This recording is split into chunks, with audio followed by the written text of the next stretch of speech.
네, 귀한 공동체 또 귀한 날 함께 예배하고 또 저에게 또 이렇게 말씀을 전하는 귀한 섬김의 시간을 허락해 주셔서 감사합니다. 제가 듣기로는 대림절 기간 동안 대림절에 관한 말씀을 나누어 달라는 그런 을 받았고 또 오늘 함께 우리 대림절에 함께 생각해 볼 만한 말씀들 함께 나누고 싶습니다. 오늘은 왜 예수님을 우리가 나사렛 예수라고 불렀는지에 대해서 생각하는 것으로 오늘 말씀을 좀 같이 시작하겠습니다. 신약 성경에 예수님을 특별히 나사렛 예수라고 지칭하는 것이 복음서의 33군데 그리고 그 이후 사도행전 예수님이 승천하신 이후에도 예수님을 나사렛 예수라고 지칭하는 장면이 사도행전에 7번 모두 신약 성경에 40번에 걸쳐서 나오고 있습니다. 그것은 예수님이 스스로 자신을 나사렛 예수라고 많이 강조하셨다는 방증이기도 하고 또 그 예수님을 만났고 예수님과 함께 하였던 사람들이 그 예수님의 그 의미를 잘 알고 받아들였고 또 그렇게 우리에게 전하고자 표현하였다는 것을 우리가 알 수 있죠. 그렇다면 나사렛은 어떤 곳인가 라는 것에 대해서 우리가 궁금증을 갖지 않을 수가 없습니다. 나사렛이라는 지명을 좀 이렇게 보기 전에 이스라엘의 역사를 잠깐 우리가 먼저 좀 볼 필요가 있는데요. 여러분 우리가 오늘 예배 시작할 때 말라기 3장을 읽지 않았습니까? 구약은 말라기로 끝나고 이제 마태복음으로 다시 시작하는데 그 중간에 400년의 공백기가 있습니다. 그것을 신구약 중간기라고 하기도 하는데요. 그때는 어떤 이제 신구약 말씀 통틀어서 어떠한 기록도 그 시대에는 남아있지 않기 때문입니다. 이미 그 400년 이전에 남유다와 북이스라엘은 다 외세에 의해서 멸망하였습니다. 나라 자체가 흔적 없이 사라졌고요.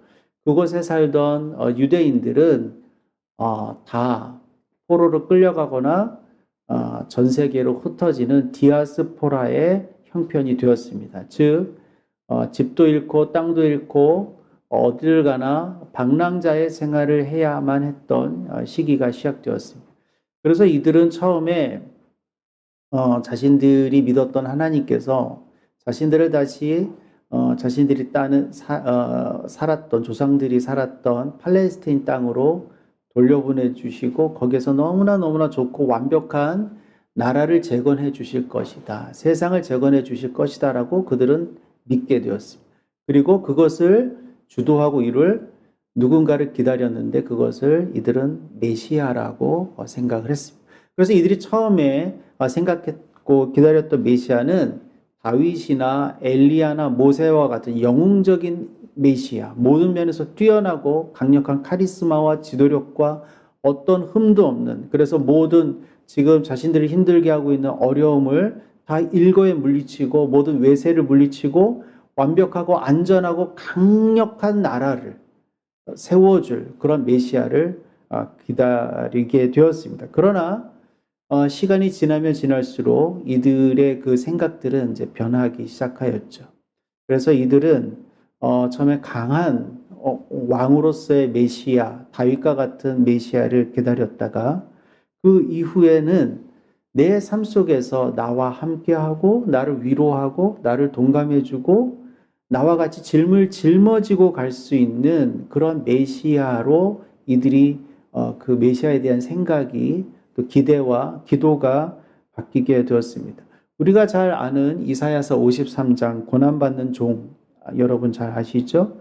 그는 멸시를 받아 사람들에게 버림을 받았으며 이렇게 시작하는 어린 양 고난받는 종으로서의 메시아를 이제 기다리게 되는 것이죠. 그러나 이런 메시아를 기다리는 사람은 여전히 흩어진 유대인들 안에서 다수는 아니었고 소수에 불과하였습니다. 그래서 이들은 자신들의 이 메시아 사상을 잘 지키고 그러한 메시아를 기다릴 만한 공간과 시간과 또 사람들이 이들에게는 필요했습니다. 그래서 자연스럽게 이들은 아주 적지만 순수하고도 정결한 공동체를 형성하게 되었고요. 우리의 공동체가 좀 세상과는 좀 구별되어서 정말 그런 메시아가 오시기를 기도로 준비하고 또 우리 다음 세대에게 잘 계속해서 이것을 전승시키고 전하해 주겠다는 그런 마음에서 그들이 따로 떨어져서 머물 어떠한 장소를 찾게 되었습니다. 그리고 이들이 가서 정착한 곳이 지금 우리가 알고 있는 나사렛입니다. 나사렛은 갈릴리 지역입니다. 여러분, 이스라엘은 위에서부터 아래로 길죠. 그래서 북부 지역을 갈릴리, 호수가 있었던 갈릴리 지역이라고 하고, 남부 지역은 예루살렘이 중심이 되는 유대 지역이라고 하였습니다. 예루살렘은 종교와 정치의 중심지였고, 갈릴리는 풍요로운 물이 있었기 때문에 경제의 중심지였습니다. 당연히 갈릴리에서도 가장 번화하고 발달한 곳은 갈릴리 호숫가, 그들은 그것을 바다라고 불렀는데 그 호숫가 근처에 있는 그러한 바로 그 물과 연접해 있는 그러한 곳에 이 큰 도시들이 형성되었습니다. 우리가 잘 아는 가버나움이라든지 이런 도시들이 다 이 갈릴리 바닷가에 호숫가에 형성된 도시입니다. 그러나 나사렛은 그 갈릴리 호수로부터도 십수 킬로미터 떨어진 저 내륙 쪽에 있었고 또 산골짜기 안에 있었던 그러한 아주 사람들이 쉽게 가지 못하는 그러한 동네였습니다. 나사렛이라는 지명은 구약 성경에 단 한 번도 등장하지 않습니다. 그리고 신약 성경에 예수님이 나사렛 사람이라고 표현되기 전까지 신구약 중간기 400년 동안도 나사렛이라는 지명이 등장하는 것은 정말 극히 드문 그러한 현상이었습니다. 예수님 시대 역사가 요세푸스의 유대 전쟁사에 당시 전쟁이 일어났던 갈릴리 지명들이 쭉 45개나 열거하는데 거기에서도 나사렛은 언급되지 않습니다. 복음서가 기록되기 전 어떤 랍비나 어떤 역사가의 책에도 어떤 공적인 문서에도 어떤 토지 대장이라든지 이런 정부의 문서에도 나사렛이라는 지명은 등장하지 않습니다. 그렇다면 이 나사렛이라는 곳은 언제 생겼고 왜 나사렛이라는 이름이 갑자기 그 땅에 그 지역에 주어졌을까? 학자들의 연구에 의하면 나사렛이라는 지명, 그 나사렛이라는 곳은 신구약 중간기고 400년 어간 언제쯤인가 그곳에 사람들이 와서 살기 시작했고 그곳의 이름을 나사렛이라고 지었다. 그리고 그 나사렛 근처에는 큰 공동묘지도 있었다. 즉 버려진 땅에서 누군가 살기 시작했다라는 것이. 그곳에 모인 사람들은 누구인가? 바로 제가 아까 언급해드렸던 왕으로서의 메시아가 아닌 나와 함께하는 고난받는 종으로서의 메시아를 기다리는 사람들의 공동체가 그곳에 모였다라고 학자들은 추측을 합니다. 그것은 고난받는 종에 대한 생각은 남은 자 사상과 깊이 연결이 되어 있습니다. 남은 자 여러분 아시죠? 이제 어떤 어려운 일이 다 일어나고 아주 소수의 남은 자, 그래서 그루터기라고도 합니다. 그 남은 자 사상에서 이 고난받는 종의 사상이 계속해서 나옵니다. 그래서 이들은 그 남은 자 사상을 이미지화해서 그루터기에서 이렇게 솟아올라오는 하나의 연한 가지로 생각하기 시작하였습니다. 여러분, 그루터기는 어떤 것입니까? 얼핏 보기엔 죽은 것 같은 나무이지요. 큰 나무 기둥이 잘려져 나간, 그러나 그 안에는 생명이 여전히 살아있고 어느 때가 되었을 때는 거기서 조그만 가지들이 나오기 시작해서 새로운 생명이 시작되는 그러한 그루터기에서 나오는 가지를 이들은 그리기 시작하였습니다. 그래서 이사야 6장 13절에 보시면 그루터기, 또 예레미야 22장에 보시면 23장에 보시면 한 의로운 가지, 또 스가랴 6장 12절에 보시면 싹, 이러한 표현들이 구약 곳곳에서 나오게 되죠. 그 가지가 히브리 말로 나지르입니다. 이렇게 일부러 한 이름도 없이 변두리에 정착한 사람들이 그들의 살 곳의 이름을 나지르, 자신들이 그리고 있는 가지에서 이름을 만들어서 그 땅의 이름을 나사렛이라고 명명하였다고 많은 학자들이 보고 있습니다. 그들은 아주 지극히 볼품없는 그 당시 로마 제국 시대의 변두리, 저식민지 변두리 국가에서도 그곳에서도 아무도 눈여겨보지 않고 사람조차 살지 않았을 법한 그런 땅에 그들은 갔습니다. 그리고 그들은 자신의 신앙과 자신의 사상과 이런 것들을 시끄럽고 요란하게 자랑하고 밖에 알리지 않았습니다. 그저 그들은 조용히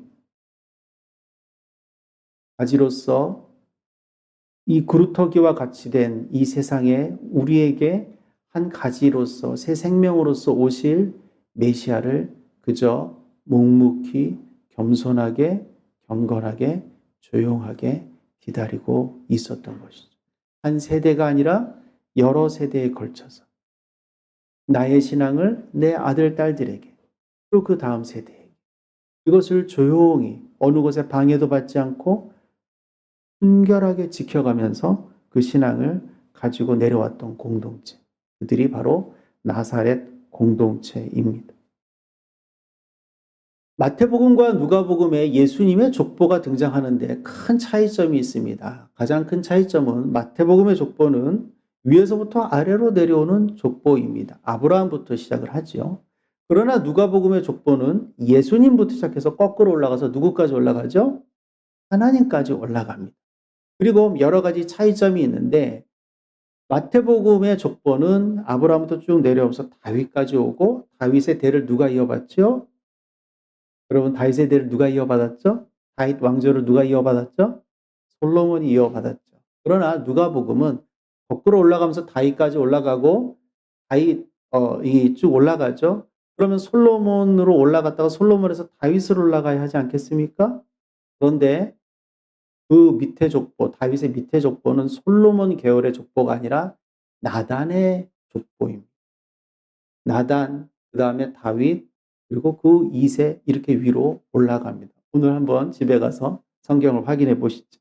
즉 누가복음은 그 예수님의 족보를 그렇게 보는 이유가 있는 것이죠. 어떤 왕조로서의 예수님의 정통성이 아니라 나단을 통해서 그 다음에 쭉 내려오다 보면 스룹바벨이 나오고 그 뒤에 예수님이 나오는 한 가지로서 예수님을 그 족보로 보고 있다는 것을 우리가 알 수 있습니다. 그 나사렛 공동체, 왕족의 혈통도 아니고 나단의 혈통에서 내려온 그 자그마한 언제 없어져도 아무도 모를 법한 그 공동체의 어느 순간 마리아와 요셉이라는 순전한 소년과 소녀에게 누가 임하셨습니까? 그 몸을 입고 예수님이 아기로 부유에 태어나신 것이죠. 여러분 이것은 우연이 아닙니다. 예수님은 정말 빌립보서 말씀처럼 끝까지 겸손하게 우리에게 오셨습니다. 한 가지로 우리에게 오신 것이죠. 화려한 왕궁에서 태어나실 수도 있었겠지. 명망이 있는 어떠한 귀족 집안에서 태어나실 수도 있었겠지. 그렇게 태어나시면서 태어날 때부터 모든 사람들의 축하를 받으면서 그렇게 자라나실 수도 있었겠죠. 그러나 예수님, 하나님의 아들 예수님은 그 모든 것을 단호히 거부하시고 한 가지로서 낮고 천한 곳으로 우리에게 임하셨습니다. 그래서 그 나세렛이라는 땅은 그 공동체는 결론적으로 정말 오래전부터 하나님께서 이 죄된 세상에 이 죄된 세상을 구원하시고자 하나님의 아들이 임하실 곳을 그리고 그 임할 사람을 찾고 찾고 찾으시면서 그 준비시키셔서 그곳에 오셨다고 우리는 볼 수 있습니다. 그 가지 나지리에서 나사렛이 나온 것이죠. 그래서 마태복음 2장 23절은 이렇게 이야기합니다. 나사렛이란 동네에 가서 사니 이는 선지자로 하신 말씀에 나사렛 사람이라 칭하리라 하심을 이루려 함이라. 주님 하나님께서 그렇게 준비하셨고 그렇게 이루셨습니다. 이런 하나님의 의도와 그 의도로부터 비롯된 모든 역사를 보면서 우리는 무엇을 깨달아야 할까요? 바로 진정한 복음이 무엇인지를 우리는 다시 한번 생각해 보아야 합니다. 하나님은 화려한 왕의 혈통에서 큰 나무 기둥에서 하나님의 아들이 오게 하지 않으셨습니다. 이미 그 나무 줄기에는 수많은 죄와 타락이 물들어 있었기 때문입니다. 하나님은 오히려 그 나무 줄기를 과감하게 잘라내셨습니다. 그리고 구루터기만 남은 그곳에서 한 가지를 다시 싹트게 하셨죠. 그것이 오늘 우리가 읽은 이사야 11장의 말씀입니다. 이새의 줄기에서 한 싹이 나며 그 뿌리에서 한 가지가 나서 결실할 것이요. 이것은 정말 어마어마한 말씀입니다. 아무도 눈여겨보지 않는 이 새로운 한 가지에서 인류가 치유되고 회복되고 구원받는 큰 일이 일어났기 때문입니다. 이어서 2절, 5절 말씀은 우리에게 이렇게 이야기하고 있습니다.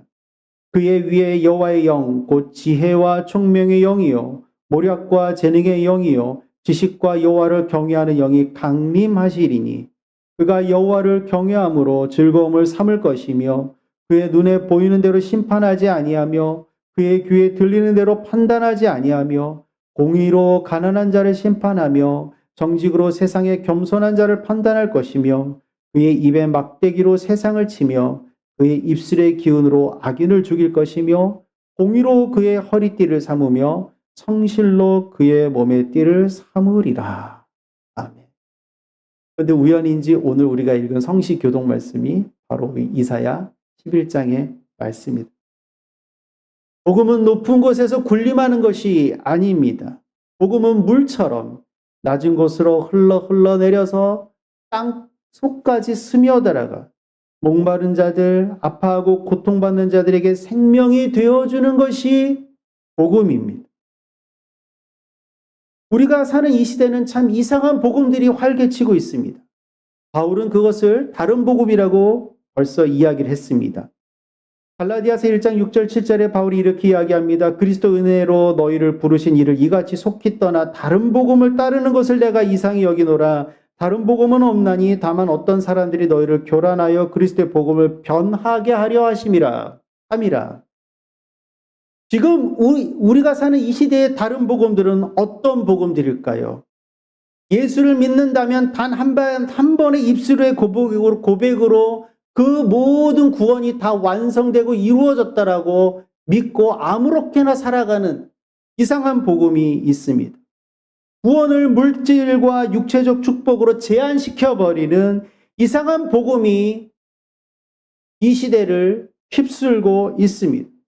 물질적으로 신분적으로 성공하는 것을 진짜 성공하는 것이라고 믿기 때문에 삶과 역사 속에서 진행되어지는 모든 과정과 그 창조 세계와 이웃들에 대한 책임을 회피하면서도 아무렇지도 않게 여기고 그렇게 살아가는 이상한 축복신앙, 번영신앙, 성장신앙이 지금 이 시대를 자리 잡고 있는 이상한 복음, 다른 복음. 너무나도 해석하게도 그 복음, 이상한 복음, 다른 복음의 위력이 좀처럼 사그러질 기세가 없다는 것이죠.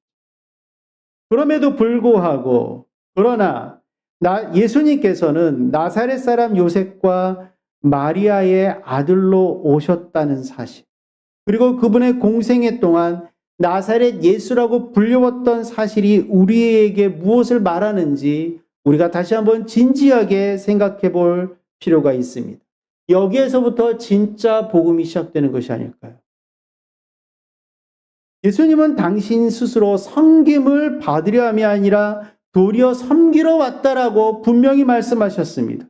마가복음 10장 45절, 인자가 온 것은 섬김을 받으려 함이 아니라 도리어 섬기려 하고 자기 목숨을 많은 사람의 대속물로 주려 함이니라. 예수님은 사랑함과 동시에, 하나님을 사랑함과 동시에 이웃도 자신의 몸처럼 사랑해야 한다라고 분명히 말씀하셨고, 그것이 바로 율법이라고까지 하셨습니다. 겸손과 섬김, 고난과 위로와 동참으로 복음은 시작되는 것이. 여기에서부터 참 평화, 참 구원이 임합니다. 다윗의 왕가, 화려한 예루살렘, 멋진 갈릴리의 대도시가 아니라 세상 사람들이 있는지 없는지조차도 눈여겨보지 않았던 나사렛 땅에, 세상으로부터 잊혀졌던 한 공동체의 한 가정에서 그저 하루하루를 순결하고 정결하게 살아가고자 힘썼던 어린 소년과 소녀 사이에서 예수 그리스도가 오셨습니다. 이것이 복음이 아니면 무엇이 복음이 되겠습니까? 우리는 누구입니까? 우리의 복음은 무엇입니까? 여전히 죄와 허물과 탐욕과 세상에 헛된 것으로 가득한 겉모양만 멀쩡한 곧 잘려질 고목과 같은 나무입니까? 아니면 바로 밑둥밖에 남지 않았지만 하나님의 영광과 생명이 그 안에서 죽지 않고 살아 숨쉬는 그루터기와 그곳에서 솟아나는 한 가지입니까? 우리가 머물고 있는 것은, 내가 머물고 있는 것은 어디입니까? 예루살렘입니까? 풍요로운 갈릴리의 대도시입니까? 아니면 나사렛입니까? 우리가 기다리는 사람은 누구입니까? 우리는 누구를 기다리고 있습니까? 권력과 힘을 가진 자를 기다리고 있습니까? 아니면 한 싹, 한 가지와 같은 예수 그리스도를 기다리고 있습니까? 우리가 기다리는 예수님은 나사렛에서 공생애를 시작하셨고 나사렛 회당에서 그 공생의 시작을 선언하셨습니다. 예수님이 나사렛 회당에 들어가신 것이 의도된 것이었다면 그곳에서 또 굳이 골라서 읽으신 말씀도 의도된 것이라고 우리는 볼 수 있습니다. 그 말씀은 이사야서 61장 1절부터 3절까지의 말씀입니다. 왜 나사렛 사람 예수는 나사렛에서 이사야서 61장 1절과 3절 말씀을 읽었습니다. 그런데 그 장면을 누가복음이 표현하면서 이사야서 61장 1절과 3절 부분의 내용을 일부러 누락시킨 내용이 있습니다. 그것은 주의 영이 임하셨을 때 신원의 날, 보복의 날이 있어서 어떤 재앙과 징벌과 복수도 하실 것이다라는 그 말씀이, 예수님은 그 말씀을 읽으실 때에 일부러 빼셨다는 것을 누가복음은 이야기합니다. 그래서 우리가 아까 읽은 그 말씀, 누가복음 4장 18절부터 19절은 이렇게 그것을 표현하고 있습니다. 주의 성령이 내게 임하셨으니 이는 가난한 자에게 복음을 전하게 하시려고 내게 기름을 부으시고 나를 보내사 포로된 자에게 자유를, 눈먼 자에게 다시 보게 함을 전파하며 눌린 자를 자유롭게 하고 주의 은혜의 해를 전파하게 하려 하십니다. 우리는 여기서 예수님이 특별히 첫 번째로 가난한 자에게 집중하셨다는 것을 눈여겨보아야 합니다. 보복에 대한 것은 삭제하셨지만 가난한 자에게 노임을 주시겠다는 말씀을 그것으로 일부러 더 강조하셨다는 것을 우리는 눈치채야 합니다. 이사야서 61장 3절에는 가난한 자는 마음이 상한 자, 포로된 자, 갇힌 자로 표현되어 있고요. 예수님께서 인용하셨을 때는 포로된 자, 눈먼 자, 눌린 자라고 표현되어 있습니다. 구약에서 가난한 자는 토지가 없거나 토지의 소유권, 상속권을 잃어버린 사람을 가난한 자라고 불렀습니다. 왜냐하면 가나안에 들어갔을 때 그들은 모두 공평하게 토지를 분배받았기 때문이죠. 그러나 시간이 흐르면서 그것을 이런저런 사정으로 잃었던 사람들을 가난한 사람이라고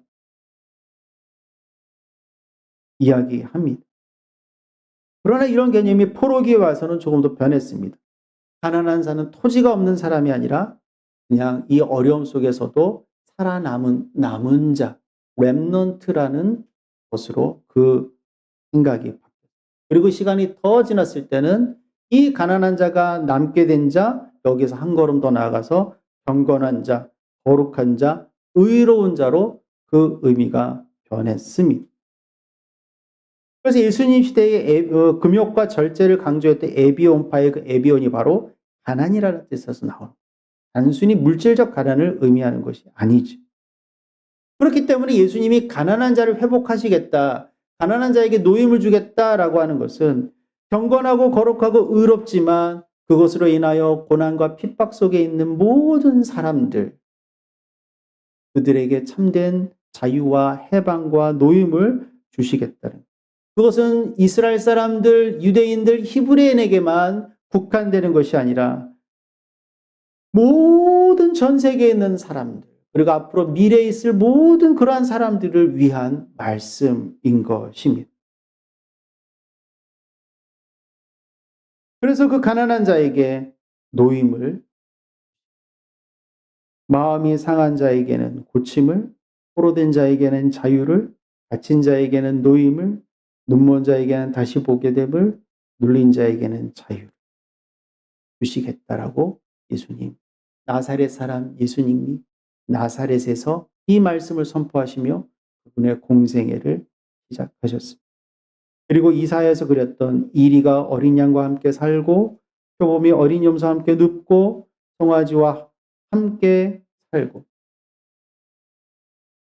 살진 짐승이 함께 어린아이를 뒹굴고 암소와 곰이 함께 있고 사자가 소처럼 풀을 먹고 젖먹은 아이가 독사의 구멍에서 장난할 수 있는 하나님 나라가 도래하고 그것을 위해서 내가 가난한 자의 자유를 선포한다. 그것을 위해서 내가 임하였다라고 우리에게 분명히 말씀하십니다. 두 번째로 예수님은 가난한 자들의 회복을 위해서 은혜를 선포하시지만 보복은 스스로 거두어 들이셨습니다. 그 보복의 모든 해악들은 자신의 몸과 삶으로 스스로 십자가에서 짊어지고 홀로 감당하셨습니다. 그리고 대신 용서와 화해를 선포하셨습니다. 이렇게 한 가지로 우리에게 오신 나사렛 사람 예수님은 그러한 하나님 나라를 꿈꾸셨던 것입니다. 이제 곧 크리스마스입니다. 크리스마스는 서로 선물 주고받는 것으로 우리가 만족할 날은 아닙니다. 이렇게 오신 예수님의 오심을 정말 우리가 다시 한번 묵상하고 우리의 몸과 마음과 삶으로 받아들여야 하는 그런 때가 크리스마스입니다. 저는 크리스마스 때가 되면 생각나는 동화가 있어요. 안델센의 성냥팔이 소녀. 크리스마스에 일어났던 정말 가슴 아픈 일이잖아요.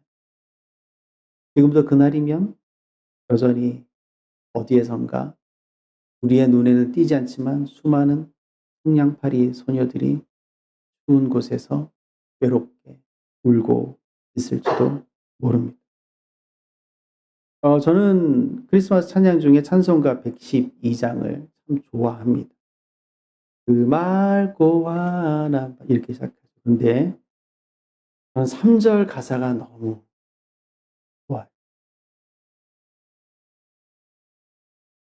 이 괴로움 많은 세상에 짐지고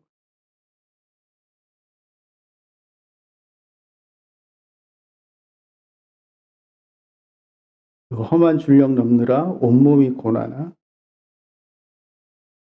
이 죄악 세상 살 동안 채소만 가지고 또 천사 기쁜 찬송을 들으며 쉬어라.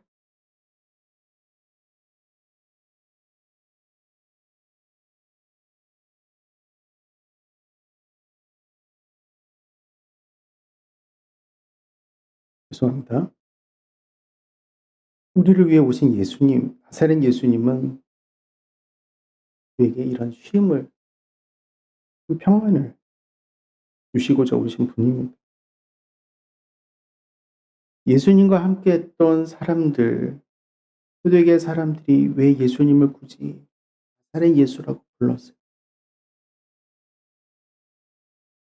그런 것처럼 우리도 오늘 우리에게 오는 새로운, 다시 한번 오는 새로운 이 크리스마스를 기다리면서 우리가 믿고 우리 마음속에 거하시는 예수님을 나사렛 예수라고 고백하는 시간, 또한 기간들이 되었으면 좋겠습니다.